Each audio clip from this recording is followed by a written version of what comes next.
that we will embark on that project before we actually proceed any further. Are you aware that city administrator is oftentimes referred to as little mayor? Have you Uh, heard of that? yes, Your Honor. Yes. Why do you think the position of, or the person, the city administrator, the municipal administrator, the provincial administrator are being referred to as little mayor? Little Mayor, precisely, ma'am, because you are the go-to person of all city government, city department heads, and then sometimes you traffic the deliverables and the projects that are expected per city department head. In other words, Your Honor, my role really, I am not a city engineer. I am not a city veterinarian. But what I do is, if there is an issue on ASF that the local chief executive wants addressed, I coordinate with the city veterinarian, who is actually the expert on that program. That is my role, Your Honor. It's purely, how do you say this? Ensuring that they are able to come up with their projects that they have proposed themselves and it is delivered at a certain timeline as they You, have committed to the mayor. you're correct, Attorney Lopez, that the department heads are the experts on their respective field. But I wish to believe that before the mayors, the LCEs, take an action on whatever they are being presented, she is being presented, it always solicits for the green signal of the city administrator because you're expected to check the genuineness, the propriety, the veracity of all the concerns, programs, and projects which are being presented by the various department heads. Do you agree with me? Your Honor, I speak from my experience. That is how it was done when I was city administrator for the local chief executive. Do you mean to tell us, Attorney Zulaika, that for the longest time, that is 2010 to 2013, and then 2016 to 2022, your 2016. opinion and recommendation was never solicited by your LCE? Maybe on matters, Your Honor, such as, for That example, is quite hard to believe, Attorney Zulaika, because otherwise, we will not be able to come up with this little mayor thing, which is being used to refer to the city administrator, if indeed walang kapangyarihan ang mga administrators. As a matter of fact, this representation used to be a municipal administrator. Uh, Your Honor, Mr. Chair, respectfully, I can really just speak from my experience. That is the style that I was accustomed to under the local chief executive. Kanina po may mga programs kayong nabanggit which you implement. Can you please cite some in brief? Katulad po nung na-mention ko ng Just the collaboration. title, Attorney. The construction, Your Honor, and partnership with the National Museum of the Philippines for the establishment of one such branch in the city of Davao. What else? Um, the high priority bus system, Your Honor, that we started during the term of Vice President Inday Sara, but it's still ongoing right now. The Samal, Davao Samal Connector Bridge, which also we started with, but it is still ongoing, as well as the pending, among others, no, the pending waste to energy projects. One of those that was finished is the underground cabling. Just give us a rundown. What these programs did you implement during those times? We are talking about 9 long years. You sitting as the city administrator. Yes, Your Honor, these were projects that were proposed by the city department heads. So can you please give us a rundown? Ano po ba yung mga programs na yun? Tatlo pa lang po yung binigay nyo. We're talking about 9 years here. Another one would be another would be the Davao Bypass Road, which is a partnership with the JICA group. Parang yung pinabanggit nyo, ma'am, ay mga construction project. Tama po ba? Meron din pong other activities, Your Honor. Of course, the celebration of all the festivals that happen in a year, which is tatlo, which is the Charter Day celebration, the Kadayawan Festival, the Pasko Fiesta, that one. Do you mean to say, Attorney Zulaika, that among these programs coming from the various departments, you are partnering with the department head in terms of implementation? Your Honor, the person responsible for the implementation really is the city department head. For Sunod ko pong itatanong sa inyo, if you are not recommending, you are not suggesting, and then you will be telling me it is the department head who implements, ano pong ginagawa nyo as city administrator? Ma'am, I ensure that these projects happen You and oversee. are delivered on time. And in overseeing, of course, you schedule. coordinate with the department heads. Tama po ba? That is correct, Your And you Honor. will agree with me also na lahat po ng programs na ito, we cannot implement them without the necessary budget. Tama po? Yes, there is a budget for such. And considering the length of time that you've been sitting as the city administrator of Davao City, you are well-versed pagdating po sa budget ng LGU. At least you are familiar with the budget of the LGU. Familiar, yes. Not as familiar as, but as the finance cluster of the local Because you said government you would be- coordinate. You coordinate with the different departments. Tapos sabi niyo po kanina, the budget preparation is being submitted by, the proposed budget are submitted by the different departments. So I suppose that in your coordination with the different departments, you are aware also of the budget of the LGU. Am I correct, Attorney? For big ticket projects, Your Honor, yes, I am aware because they make the presentation, the city department heads. What is that for? For projects that like similar to the ones I mentioned early on. Your Yes, Honor. and I suppose that when the project has a very huge allocation, you will be aware as well. I want to be enlightened about the budget of Davao City during your time as city administrator 2010 to 2013, 2016 to 2022. Ito po'y na-flash na natin noon, and I want to share it again to the committee. Kindly flash the confidential budget of the Davao City. This is 2016 to 2022, Attorney Zalaika. Mhm. And apparently, in our previous hearings, we were able to show that among all the LGUs in the entire country, Mhm. ang Davao City po ang nagkaroon ng pinakamalaki na confidential fund. Being the person who coordinate all the programs with all the focal persons and department heads. Can you please enlighten us? 2016 to 2022. Paano po ba natin na-utilize itong confidential fund na ito? Your Honor, Mr. Chair, Please I may- continue. yes, I appear here, Your Honor, pursuant to the subpoena that was issued me in line with the privileged speech of the Honorable Valeriano. It is in my capacity as the Undersecretary of the Office of the Vice President. I am not here, nor am I connected with the city administrator or city government of Davao. So I feel that I am not really competent to discuss budget concerns primarily because, of course, with all due respect to the new city administrator and also the administration of the city government of Davao, Your Honor.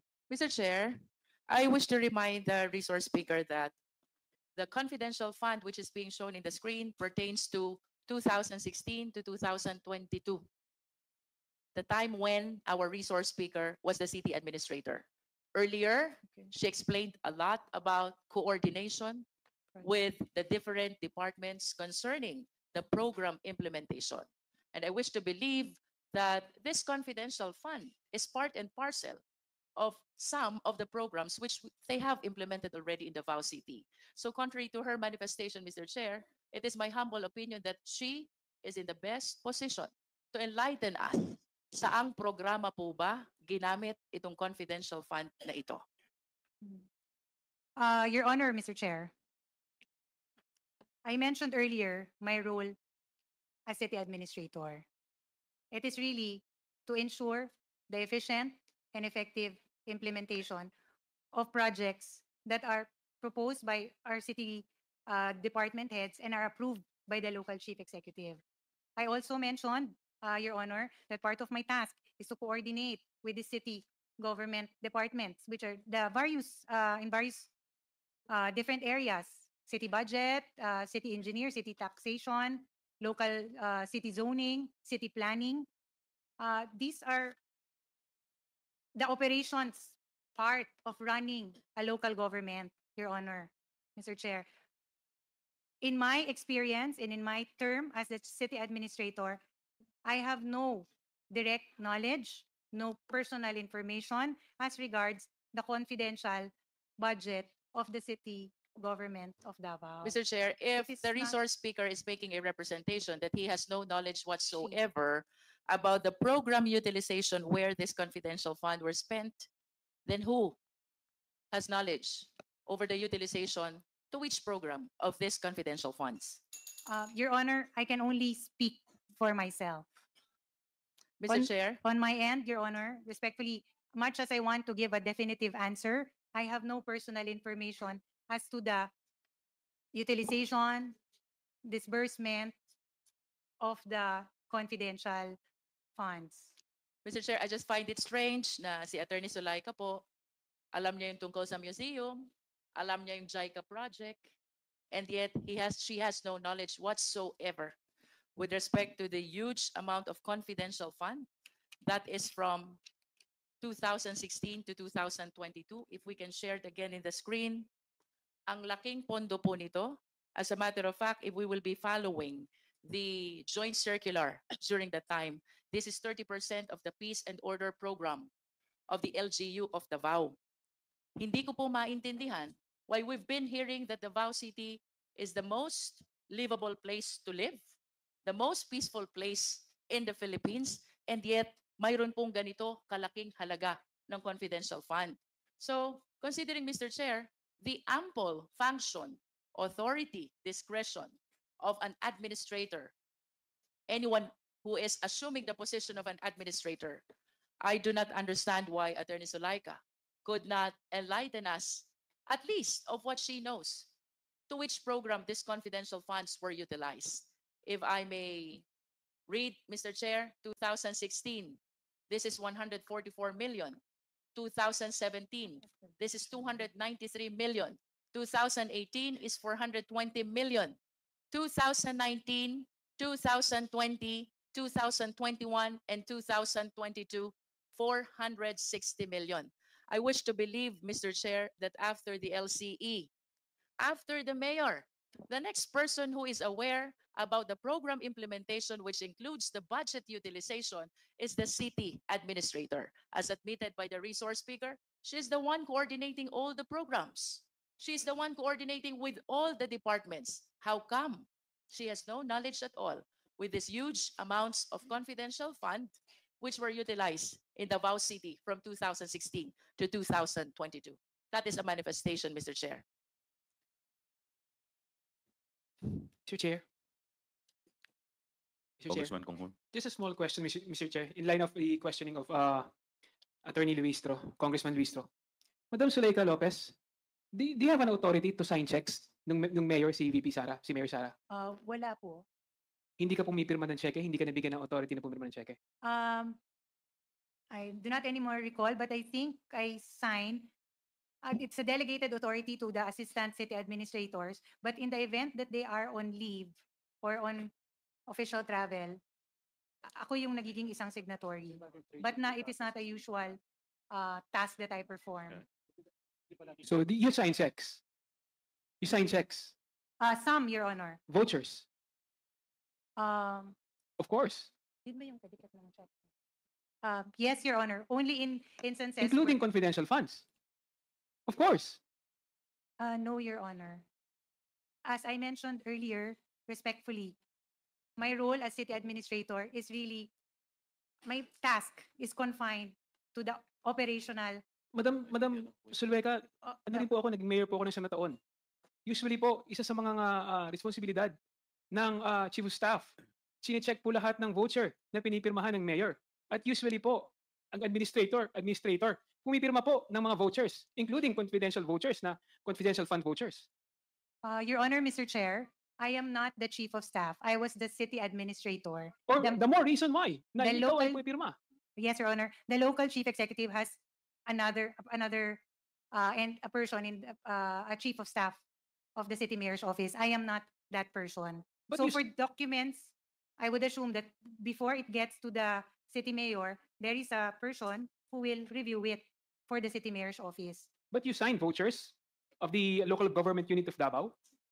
Only in instances, Your Honor, that the person assigned or tasked with that function is on official business or not present.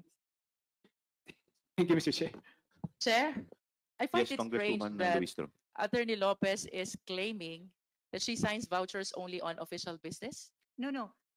But that's what you said.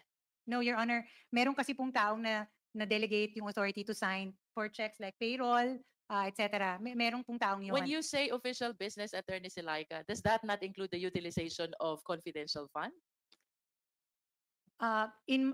Again, Your Honor, I can only speak for my experience. I cannot speak for how it is in other local government units. I cannot. It is only from where I come from. I was city administrator for all of 9 years. All of 9 years, Your Honor. And my task really was to handle and ensure that all the projects, all the infra, all the other collaborations and projects that we have planned for the city government of Davao is implemented according to schedule. So, Attorney That has always Lopez, been my role. Ma'am, as a city administrator of Davao, Yes, Your Honor. you are saying that you do not sign checks. Is that correct? As city administrator of Davao for the past, ilang years po ba yun? 6 or 9 years? 9 years. 9 years. 9 years. You do not, you have nothing to do with the checks. Wala po kayong pinipirmahan? No, just answer yes or no. May pinipirmahan po ba kayong cheque o wala as city administrator? Merong mga instances na napipirma ako, Your Honor. Because Hindi po ba part ng trabaho niyan as city ad na hindi- signatory kayo ng I have- cheque? Your Honor, as city administrator, meron pong 2 pang assistant city admin who is tasked with that job. Okay, yung tanong po kasi nila, Hmm. bilang city ad, kayo po ba ay isa sa mga signatory sa cheque referring to confidential fund? Your Honor, I have no personal information or No, knowledge. no, no. None. So, ni isa po, wala po kayong pinirmahan Wala po. na confidential fund. Yun lang po yung Wala. ating tanong nila. Tama po? Wala? Wala po. Okay. Mr. Chair, to substantiate the representation that was given to us by Attorney Silaika, may I ask if she will be generous enough to share the vouchers which she signed during her time as city administrator?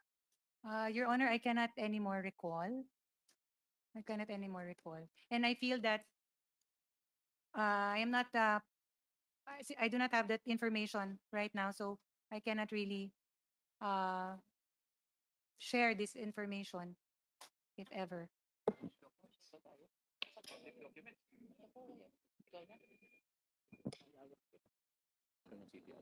To continue, Mr. Chair? Please continue, Congresswoman Luistro. I understand, Attorney Sulaika, that in 2022, you were one of the 4 officials from Davao City who were brought to the OVP by the Vice President. Tama po ba? That not brought, but we applied. Sumama po kami. All right. You applied and you were admitted to the office of the Vice President. Am I correct? Yes. That is actually the pronouncement that was made by the Vice President. 4 high-ranking Davao City Hall officials have joined the OVP. That was her press statement. Can you please enlighten us? Sino po ba itong 4 na ito?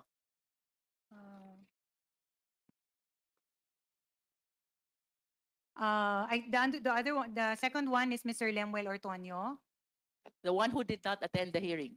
and the third, I do not anymore recall, Your Honor.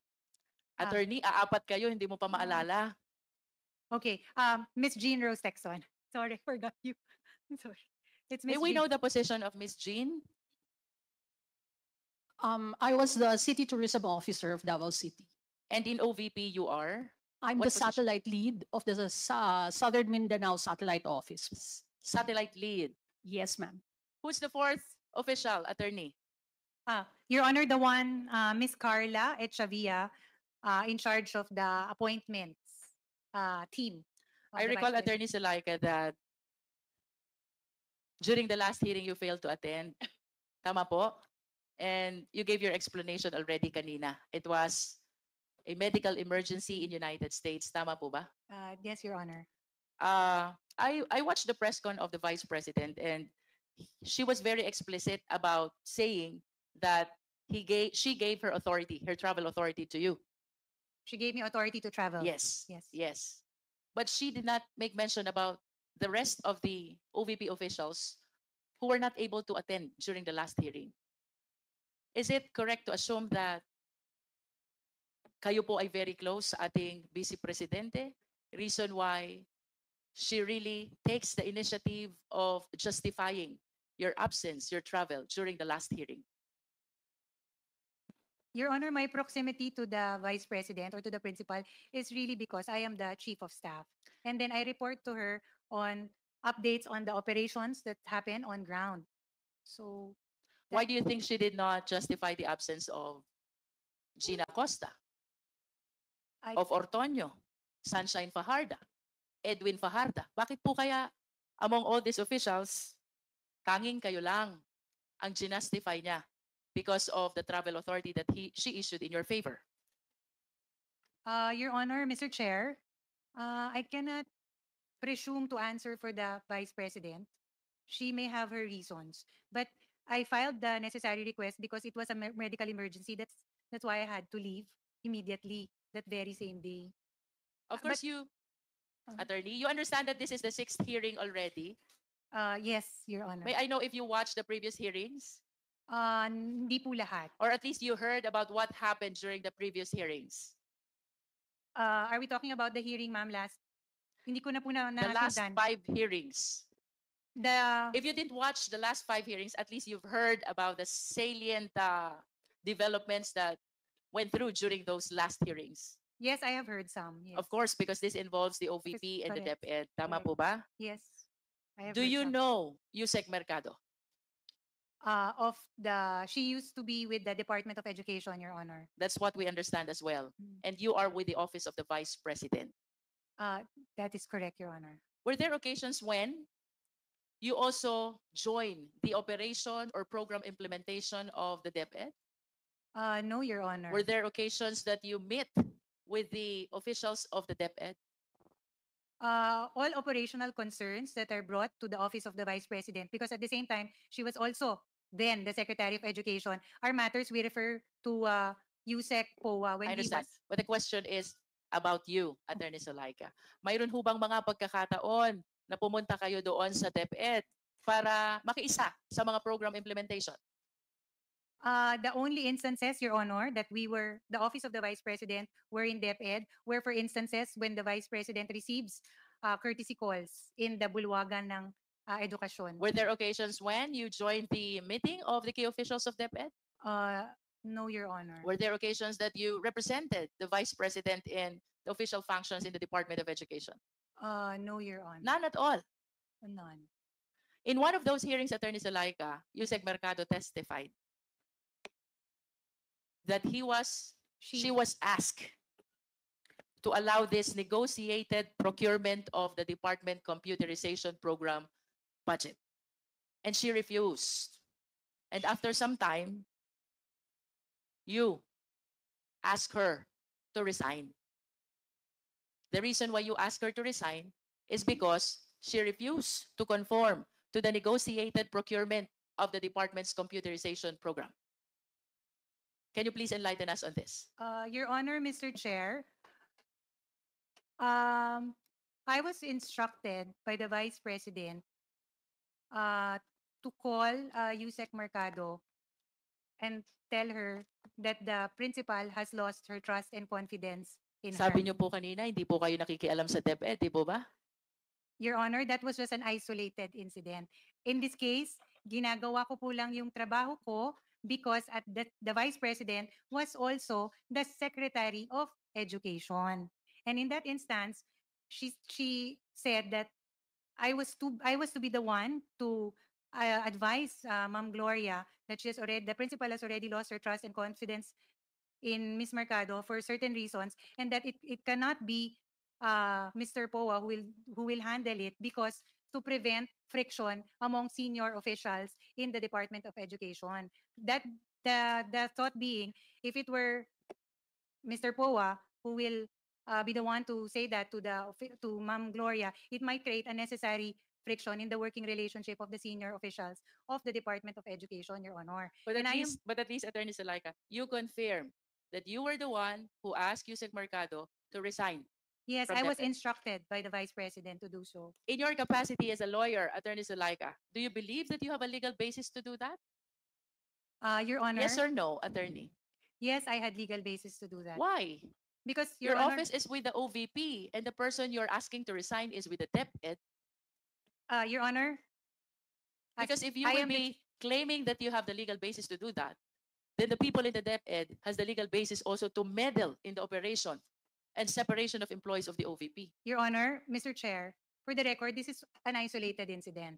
It was an instruction given to me by my principal, and at the same time, my principal was also the Secretary of Education. So it was a task that I simply did, which was to advise Ms. Mercado that given that the principal, to advise her that the principal has lost her trust and confidence in her, and then to please submit a letter of letter of resignation. That was a task I had to do. I did, Your Honor. Ginawa ko lang po Will yung you trabaho ko. welcome Attorney Sulaika, the DepEd official, coming into the office of the Vice President, meddling on the operation of the OVP? Would you welcome that? Yes or no? I believe no. Again, Your Honor, Mr. Chair, it was really an isolated incident where I was instructed by the Vice President, who was also the Secretary of Education during that time. Attorney, please enlighten us. Walk us through. Kwento niyo po sa amin. Paano po nangyari itong pagkikita ninyo at pag-uusap ninyo ni Yusek Mercado? I was instructed first by the Vice President to call on Mr. Mercado. Kailan po yan? Ay, hindi ko na po maalala. At least the year and the month.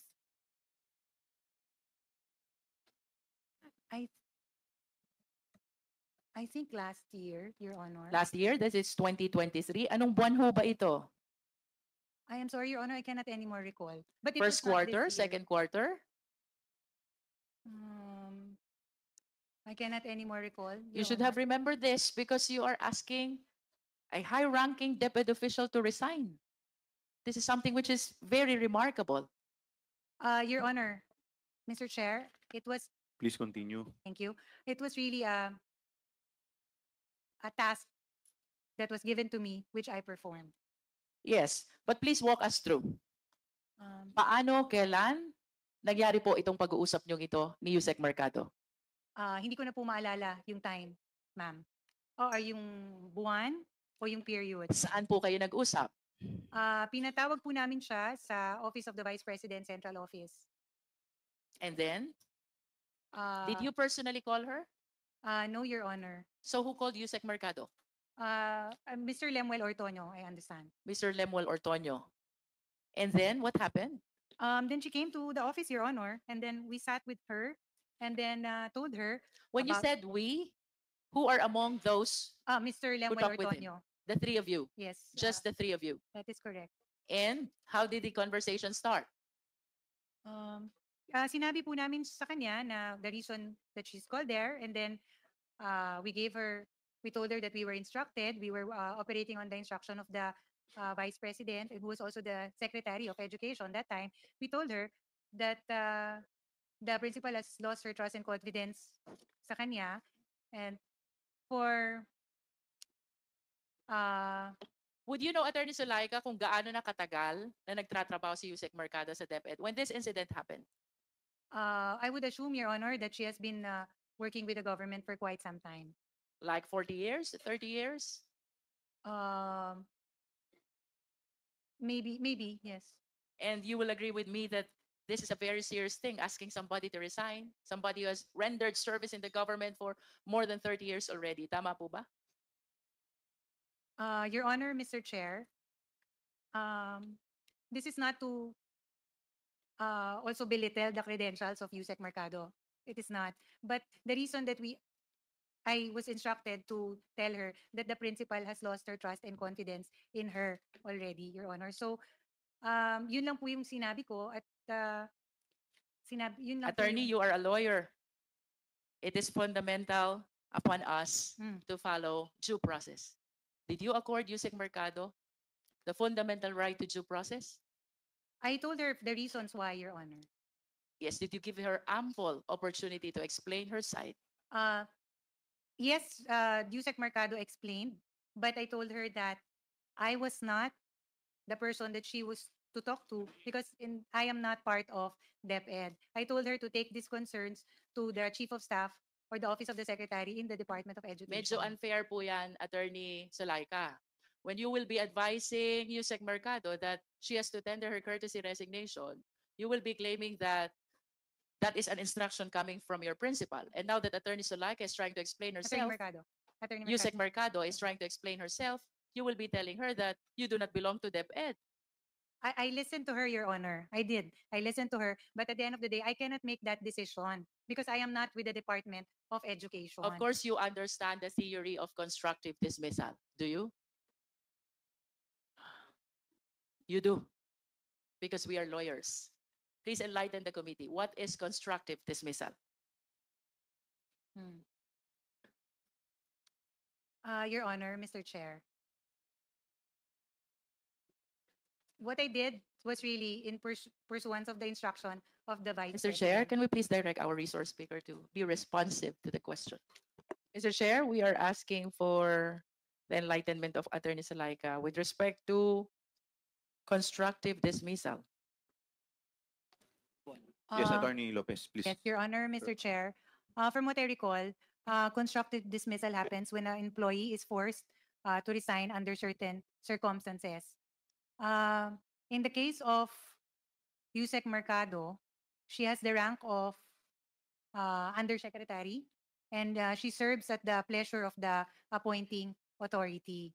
So, given that the principal has lost her trust and confidence,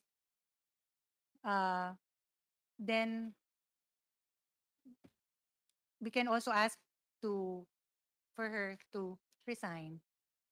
To add, Mr. Chair, by constructive dismissal, you are placed in a situation where you have no other option but to resign. I understand that Yusek Mercado is occupying a position of confidence. However, Attorney Salaika, you will agree with me that the requirements of due process, notice and hearing are fundamental. Did you follow the requirements of due process before you asked Yusek Mercado to resign? Uh, I believe that the question is answerable by yes or no. I informed her, Your Honor, of the reasons why.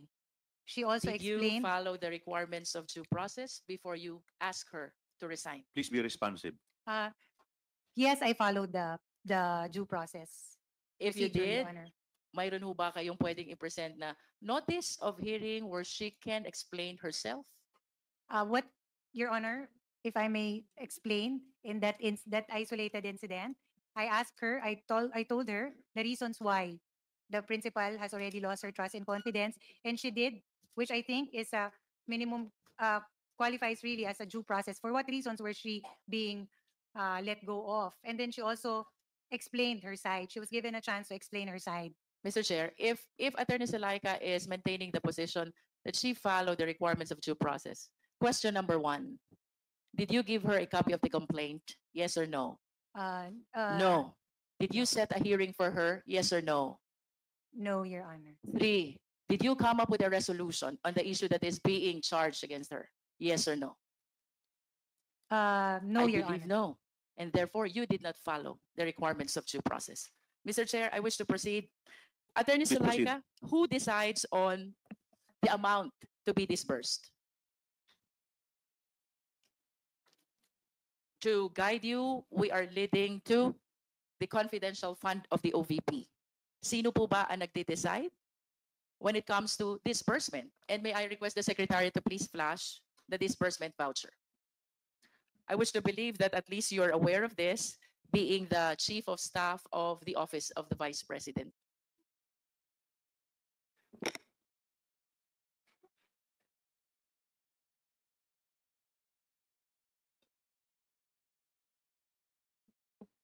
Can you please enlighten us, Attorney Salaika?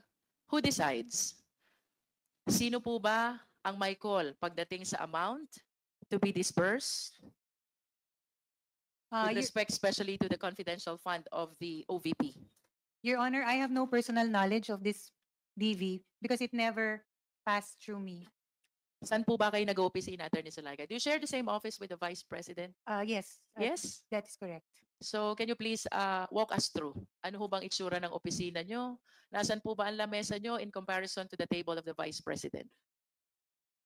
Your Honor, the Vice President, is not in the office 7 days a week or 5 days in a work week, Your Honor. In other words, sino po ang nagdadala ng mga disbursement voucher sa ating Vice President? I think, ma'am, the question is best directed to the Director for Finance and Admin. Hindi po ba kayo ang nagdadala ng Hin- disbursement voucher?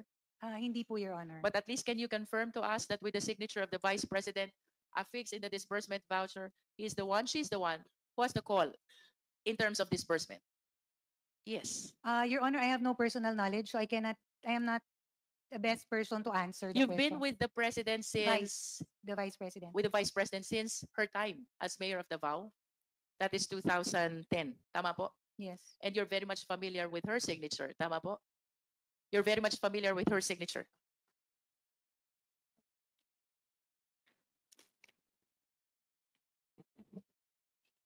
I am asking you, ma'am, if having worked for the Vice President since 2010, you're very much familiar with her signature? Yes, Your Honor, but And would you confirm that the signature affixed in the disbursement voucher is the signature of the Vice President? Your Honor, may I know if this disbursement voucher came from the OVP? Maybe we can ask the COA to confirm if this is part of the documents of the OVP. Attorney Camora? Attorney Camora, you are recognized. This is the one you submitted to them. Yes, Mr. Chair. With that confirmation, would you confirm that the signature belongs to the Vice President? Your Honor, Mr. Chair, if these were the documents submitted to the Commission on Audit, may I know if these were the documents, then that would be the signature of the Vice President. And it is because of this disbursement voucher that the succeeding slide, the check was issued in favor of Gina F. Acosta. Would you confirm that? Attorney Salaika? Paki-zoom po nung check. Secretariat, kindly zoom the check. The next slide, please. This one is the voucher.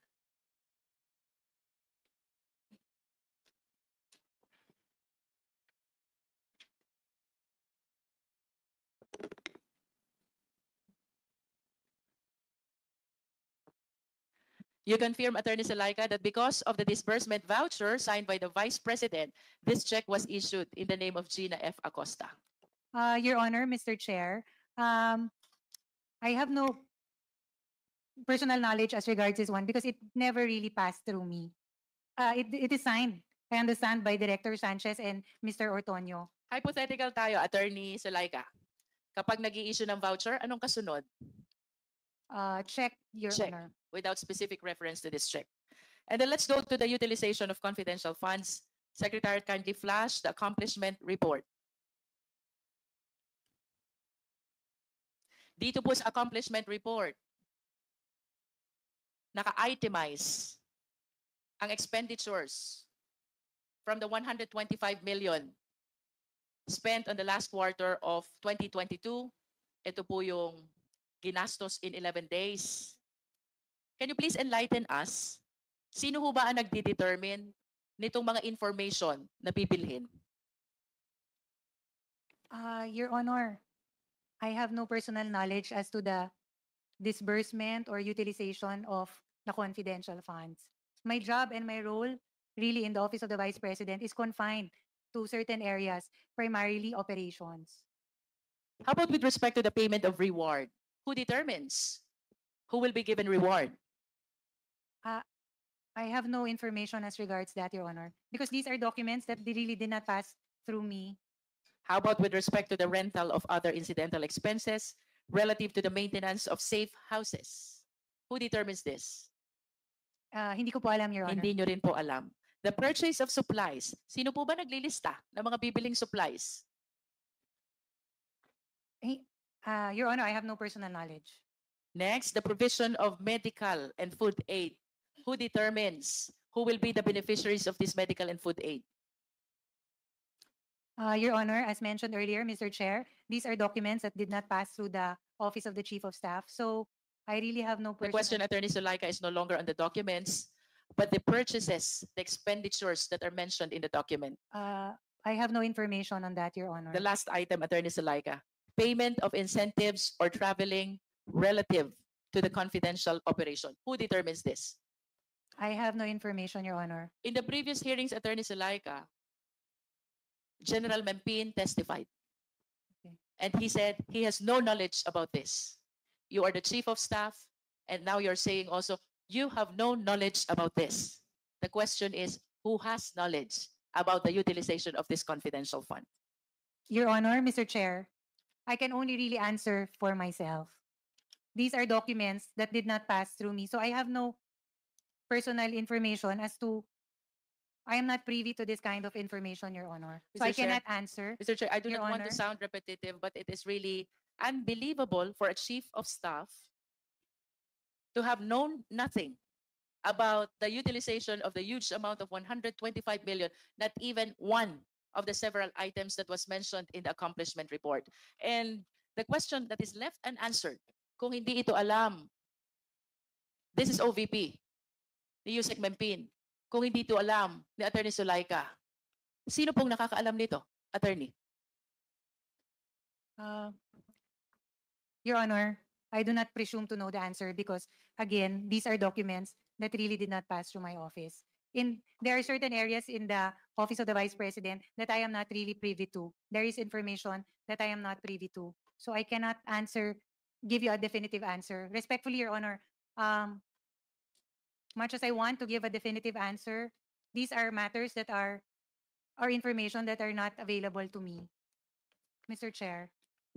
Attorney, I want to go back to the issue on Yusek Mercado.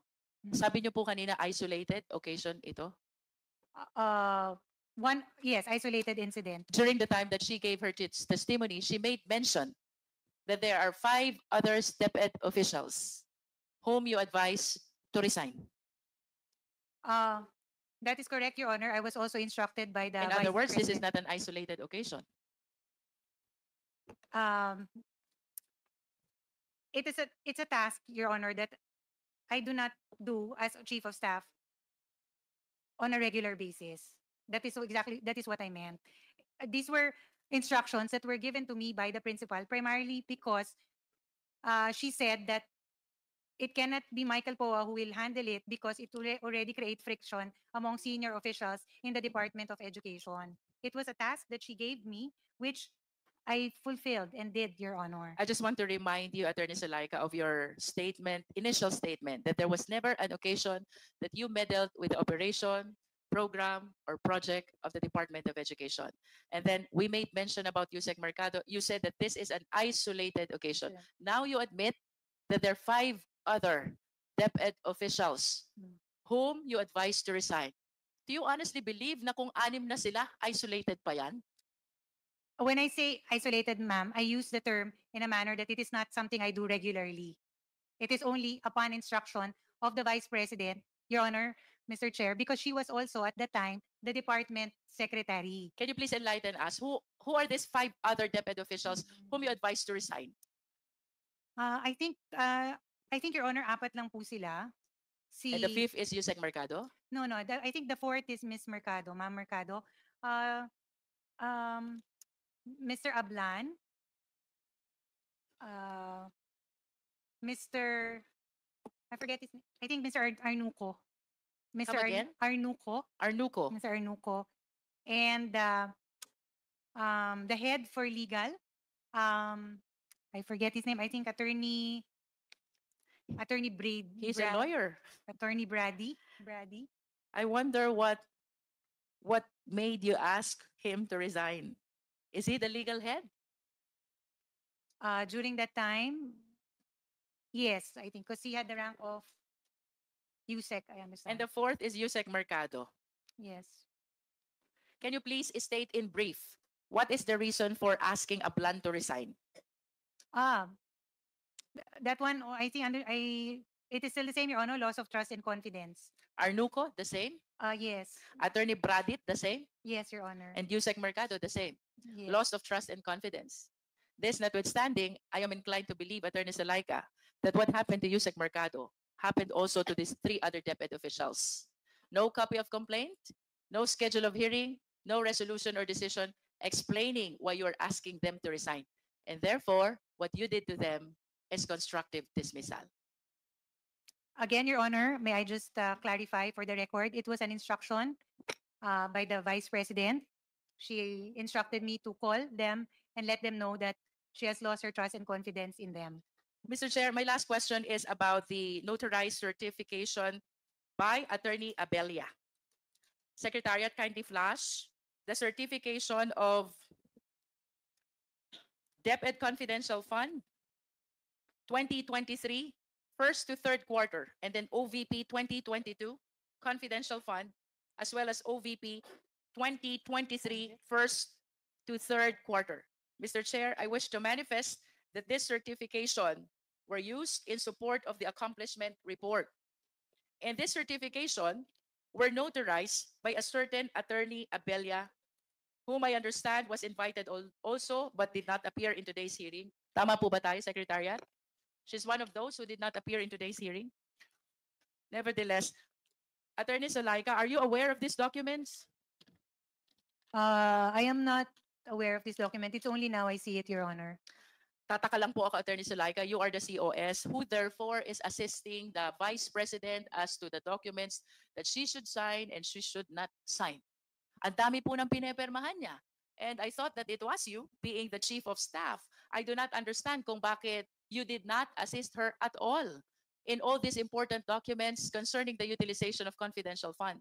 If you're saying again that this did not pass through you, eh sino ho ba nag-a-assist sa ating Vice Presidente sa mga ganitong dokumento?